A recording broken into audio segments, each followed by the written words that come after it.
అందరికీ నమస్కారం. మోకాళ్ళ నొప్పులు పెద్ద సమస్య. ఇదేంటంటే పూర్వం మనకి పెద్దవాళ్ళకి ఎక్కడో ఉండేది మోకాళ్ళ నొప్పులు, కానీ పెద్ద ఎవరో అనేవారు కాదు. చెంగు తిరిగేవారు అందరూని. మట్టిళ్ళు అవి ఉన్నప్పుడు చక్కగా తిరిగేవారు వాళ్ళు. ఎప్పుడైతే మనకు మార్బుల్స్, టైల్స్ ఇవన్నీ వచ్చాయో నెమ్మదిగా మనకి మోకాళ్ళు అరిగిపోవడం మొదలైంది. 40 ఏళ్ళకి 50 ఏళ్ళకి మోకాళ్ళ నొప్పులు అంటే ఆశ్చర్యంగా చూసేవాళ్ళం. ఇప్పుడు 30 ఏళ్ళకే మోకాళ్ళ నొప్పులు అన్నా ఆశ్చర్యంగా చూసాం. కానీ ఇప్పుడు చిన్నపిల్లలకే 15 ఏళ్ళ 20 ఏళ్ళ పిల్లలు కూడా మోకాళ్ళ నొప్పులు అంటున్నారు. అంటే మనం నివసించే ఇల్లు, మనం తిరిగే ప్రదేశం అంతా కూడా మనం భూమిని టచ్ చేయడం ప్రధాన కారణం. మనం మార్బుల్స్, టైల్స్ వీటి వల్ల కూడా మోకాళ్ళు అరిగిపోయే ప్రమాదం ఉందన్నమాట చాలామందికి. ఏదైనా ఇప్పుడున్న సమస్య ఏంటంటే, ఇప్పుడు మోకాళ్ళ నొప్పి అనగానే ఏంటంటే మ్యాక్సిమం నొప్పి తగ్గడానికి ఏదో మందులు వేసుకుని అలా నడిపించేస్తాం. ఇంకా ఎక్కడి దాకా వెళ్ళిపోయామంటే మనం మోకాళ్ళు చెప్పలు మార్చేసుకుని కొత్త వేసుకుని రోబోటిక్ సర్జరీలు అని అక్కడ దాకా వెళ్ళిపోయాం మనం. అంటే చాలా అడ్వాన్స్ సైన్స్లో మనకి ఏంటంటే ఇంకా మోకాళ్ళు మార్చడం, రోబోటిక్ సర్జరీలు ఆ స్టేజ్కి వెళ్ళిపోయినమాట. పూర్వం ఏంటంటే అందరూ ఎంత తిరిగినా ఎవరికి మోకాళ్ళు అరిగిపోయినాయి అని ఎవరికి లేదు, చక్కగా చివరి వరకు తిరుగుతూనే ఉండేవారు. సో ఏదైనప్పటికీ మోకాళ్ళ నొప్పులు మనం తగ్గించుకోవడానికి ప్రధానంగా మనం మామూలుగా ముందే ఎలాంటి జాగ్రత్త పడితే అలా అరిగిపోకుండా ఉంటాయి ముందు. అందుకని వాటికి చాలా ప్రక్రియలు ఉంటాయి. మనం ఎక్సర్సైజులు, వాకింగ్లు, ట్రెక్కింగ్లు, దాంతోపాటు రోజు మట్టిలో నడడం. ఎందుకంటే మట్టిలో నడడం అంటే పని ప్రత్యేకంగా తిరిగేవారు కాదు. ఇంటి పెరట్లో తోట ఉండేది, తోటలో పని చేసుకునేవారు ఆడవాళ్ళు కూడా. కాబట్టి ఎవరికి మోకాలు అరిగిపోయాయి కాదు. అలాగే తైలం, అభ్యంగం అని చేసేవారు. తైలం భద్రన చేసుకునేవారు అందరూ కూడా. చేసుకోవడం కూడా మోకాళ్ళ నొప్పులు, ఒళ్ళు నొప్పులు, కీళ్ళ నొప్పులు వచ్చి కాదు. ఇవన్నీ కూడా బాగా ఆయిల్ భద్రన చేసేవారు. పిల్లలకు కూడా నలుగు పెట్టి స్నానం చేసేవారు. ఇలా చేయడం వల్ల అంత స్ట్రాంగ్గా ఉండేవారు. మనం అంత స్ట్రాంగ్ అలా వీక్ అయిపోయాం.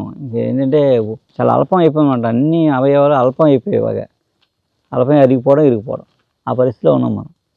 ఇప్పుడు ఏంటంటే ఈ నొప్పులకి ఎవరు ఎప్పుడు మందులు వేసుకున్న సందర్భాలు లేవు.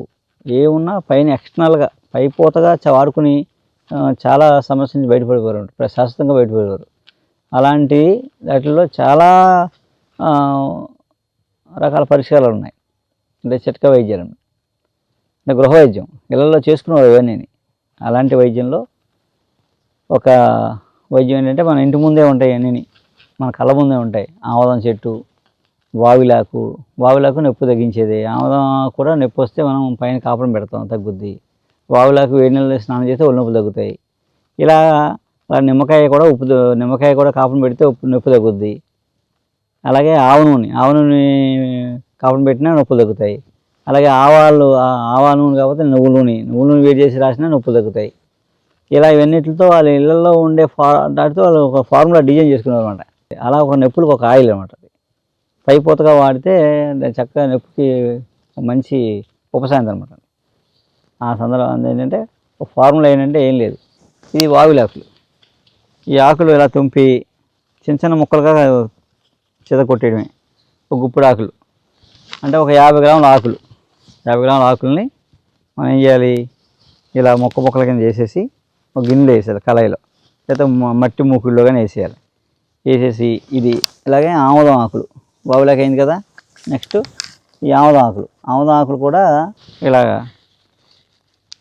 ముక్కలు చేసి వేసేయడమే. చిన్న ముక్కలు తోటకూరలో తరిగేయడం, వేసేయడం. వావిలాకులు 50 గ్రాములు, ఆముదం ఆకులు 50 గ్రాములు, నిమ్మకాయలు చక్రాల సన్నగా ముక్కలు కోసి ఒక 2 నిమ్మకాయలు కట్ చేసి అందులో వేసి ఒక 100 గ్రాములు ఆవ నూనె వేసి వేడి చేయాలన్నమాట. లేదంటే ఆవ నూనె లేకపోతే గా నూనె. ఆవ నూనె బాగా పనిచేస్తుంది. ఆవ నూనె లేనప్పుడు గా నూనె, నువ్వుల నూనె వేయచ్చు అనమాట. 100 గ్రాములు వేసి కొంచెం మరగబెట్టి ఇది వేడిగా అవుతుంది కదా. అయిన తర్వాత ఈ ఆకులతో పాటే ఆకులు, నిమ్మకాయ మొక్కలు, వావిలాకు, ఆముదం ఆకు అలా ఉన్న తడిగా ఉన్నదే తీసి గుడ్డలో వేసి మూట కట్టి గోరువెచ్చగా కాపడం పెట్టాలన్నమాట. గోరువెచ్చగా, మరీ వేడిగా ఉండకూడదు. గోరువెచ్చగా అలాగా ఆ వేడి చల్లారే వరకు కాపడం పెడితే ఎక్కడ నొప్పి ఉందో అక్కడ పెట్టారనుకోండి, అలాగా వారానికి ఒకసారి లేదా 2 రోజులకు ఒకసారి 3-4 సార్లు పెట్టేటప్పటికి నొప్పి చాలా బాగా రిలీఫ్ వస్తుంది. మళ్ళీ కనపడదు. మామూలుగా వచ్చే నొప్పులు ఉంటాయి కదా, అరిగిపోయే టైం అరిగిపోయేకి వచ్చి మనం కొన్నాళ్ళు పెట్టాలి. కానీ స్టార్టింగ్లో ఉంటాయి మోకాళ్ళ నొప్పులు. ప్రారంభ దశలో ఉన్నప్పుడు ఇలాంటివి చేస్తే ఇంక శాశ్వతంగా పోద్ది అనమాట. ఇంకా నొప్పులు ఇంకా రావు. అలాగే ఎక్కువ నొప్పులు ఉన్న వాళ్ళు కూడా బాగా అరిగిపోయిన వాళ్ళు కూడా పెట్టుకున్నారనుకోండి, మీ తిరగడానికి ఇబ్బంది లేకుండా అవి ఉపశమిస్తాయి అనమాట. అలా మా మోకాళ్ళ నొప్పులు, నడుము నొప్పులు, మా చీలమండ నొప్పులు, వాపుతో కూడిన నొప్పులు కూడా ఈ కాపడం పెడితే ఓ 3-4 సార్లు పెట్టాను బాగా తగ్గుతుంది.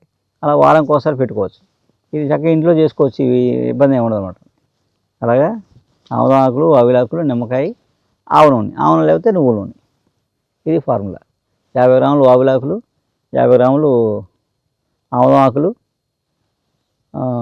2 నిమ్మకాయలు, అలాగే 100 గ్రాములు ఆవ నూనె కానీ నువ్వుల నూనె కానీ వేసి మరగబెట్టాలన్నమాట.